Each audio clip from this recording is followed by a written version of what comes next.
Hey guys, subscribe for daily content. And if you're shopping for gear, make sure you check out the description for the newest items at some of the very best online retailers. There's also links for some of the items that I personally recommend. Thanks! What's going on YouTube? Metal Complex here, and today I'm going to be showing you guys 5 extremely cool knives that you should absolutely check out. I'm going to link everything I can right down in the description. It does help my channel when you use those links, but that's entirely up to you. Thanks so much to my patrons for supporting me. Please make sure to follow me on Instagram at metal_complex and on TikTok at _metal_complex. Let's start off with an inexpensive one. This is the brand new CRJ Shale. I just recently unboxed this, but you guys haven't actually seen it yet. You guys know I get a lot of stuff. I'm reviewing a lot of stuff, so I like to highlight some of this stuff before I review it that I think is really cool.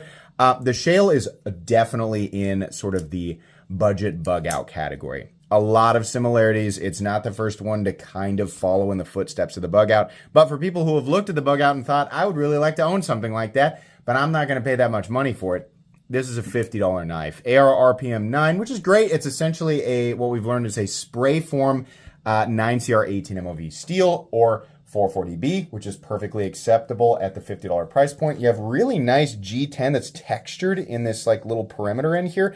Nice ambidextrous pocket clip.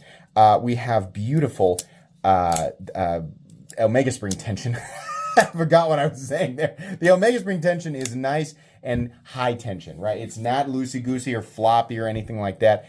The blade's a little taller than what you would see on the bug out, and the knife is ever so slightly shorter. I think maybe about 1/8 of an inch or something like that. But it really is great at $50, and I really like this one. There are a ton of knives out there with crossbar locks. Some of them good, some of them are a little bit goofy. This one is just really straightforward with a nice ambi clip mounting position, of course, ambi locking system. And just good value all the way around. There's a few different configurations, some of them a lot more colorful, so it's absolutely worth checking out. Moving on, here's something that is more expensive, but not that much, and that's the new Civin Cindy. This particular version is like one of the most luxurious sub $100 knives that I've ever handled. And if you're familiar with my channel, I handle a lot of stuff. I mean, a crazy amount of stuff, right? It's getting harder and harder and harder to impress me under $100, but this is wacko. This is actually a San Mai blade, meaning it does have a core, and then we have a Damascus jacket there, likely a 9CR 10CR combination, with the core being probably similar in performance, I would guess, to maybe VG10, I think something like that. More importantly, they did use actual performance compositions for this territory and created some beautiful San Mai out of it. Those high polished areas are so nice in contrast with the more acidy etched version, part of the core there.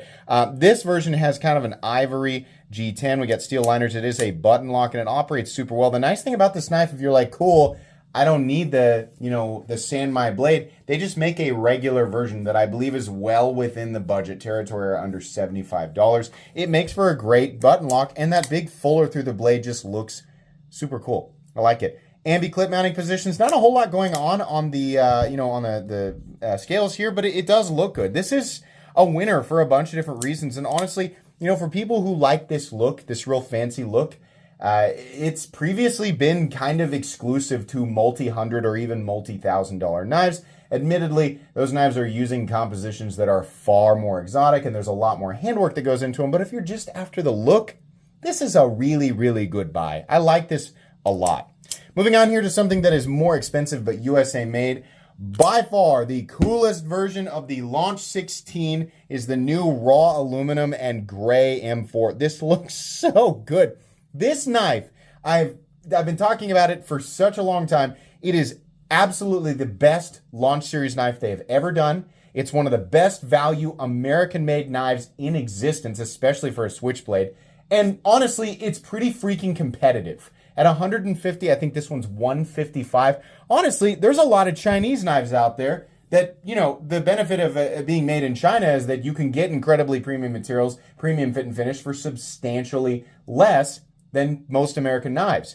The Launch 16, though, putting up an incredible fight. We have M4, coated gray M4 in Tanto. Nice polished, they call this a raw aluminum, which I think looks awesome. The little Track Tech inserts, and then you've got some diamond texturing in here. We do have Kershaw's, in my opinion, their best clip ever, because it's short and the bill doesn't go into the hand, so you can just enjoy the truthfully awesome ergonomic lines of this knife without having to have the bill go right into your hand. A little bald spot underneath the clip, right? You can also mount it for left-handed carry, though left-handed people, you'll be using your index finger. A lot of people ask me like, well, what if it goes off in your pocket? That's the reason they recess the button. There is virtually no way that the knife will deploy in your pocket unless you have something very specific pinned between the button and the outside of your pocket, like, the inside of your pocket, like while you're, if you have like a little ball bearing in there that's stuck on top of the button and being pushed up against the pocket and you yourself are pushing up against a solid surface, maybe. But still, if you're carrying this properly, right, mounted, depending on where you have the pocket clip, the blade will be up against the back seam of your pocket. So basically, it's extremely unlikely. There's no way. I just realized that it would be inside the leg that the pressure would be up against. But my point is, not likely. What you really should be worrying about is whether or not automatic knives are legal to own and or carry in your area. In Kansas, which is where I'm from, it's perfectly legal to own and carry these. Depending on where you live, it may or may not be. But if you can own and use automatic knives, carry them around with this size of blade, I highly recommend this knife. This particular version is absolutely incredible. Moving on to something more expensive, but definitely a lot more exciting, is the Nees Knives Misdemeanor. Wow. A lot of you are going to say, aren't you and Jared friends? So are you just like cross-promoting? Are you going to like send him his design? Oh, you bet. I'm definitely going to send him mine, right? He can say whatever he wants about it, but I'm more than happy to take a look at his and tell you guys what I honestly think, which is, wow, super duper thumbs up. I mean that though. It's the same thing I said in the unboxing. It's so funny how many little tiny intricacies or little tiny like nitpicky things, that are included in his design. And it's so funny how a lot of this stuff translates really well between knife reviewers because we have a lot of the same preferences, and it's really funny how our preferences can come out and be completely and totally different aesthetic designs. The open ergonomic profile of this is wonderful. He's got a great clip that doesn't go into your hand. It's below the 50% line. We've got a nice little ramp, nice retention, titanium pocket clip, milled pocket clip. You have, in this case, the relief cut is on the inside, which some people really like. You have the steel lock bar insert, doubling as the over travel stop. You have a stupidly thin K390 blade with a hollow grind. This is one of the thinnest production knives in terms of, like thinness behind the edge that I've ever shown on this channel. It is stupidly slicey. As far as I know, Nees' favorite steel is K390. He loves how it performs, so it's really cool that this is included on his knife. It is very, very easy to manipulate. The action is absolutely wonderful. Front flipper, all of that. Just really great all the way around. I believe these release in about 3 months. I'll link Nees. He has like his own shop. I'll link it down in the description. You guys can check it out. But I would be following him on Instagram if you're interested in this. I would be, sign up for whatever notifications you can.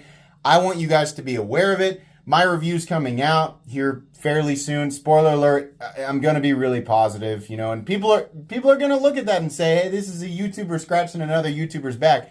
You can think whatever you want, but the truth is, he designed a great knife. So I'm going to be honest and tell you guys that it's a great knife. Speaking of YouTubers designing knives, are you going to talk about the knife in the thumbnail? Yeah. The TriState T Stash. Absolutely. Oh, come on now. There's another YouTuber design that he's showing out. Yeah, absolutely. TriState and I are also friends. I think his content is great. He's been around for a long time. He deserves substantially more subscribers than he currently has. But he's creating some of the most interesting content in the YouTube knife world right now. And it's no surprise that his design is also awesome. What's cool about this knife is that it is a button-operated frame lock. How cool. I don't know if you guys know, but I'm a big fan of diamond, or in this case, it's kind of pyramid textured titanium.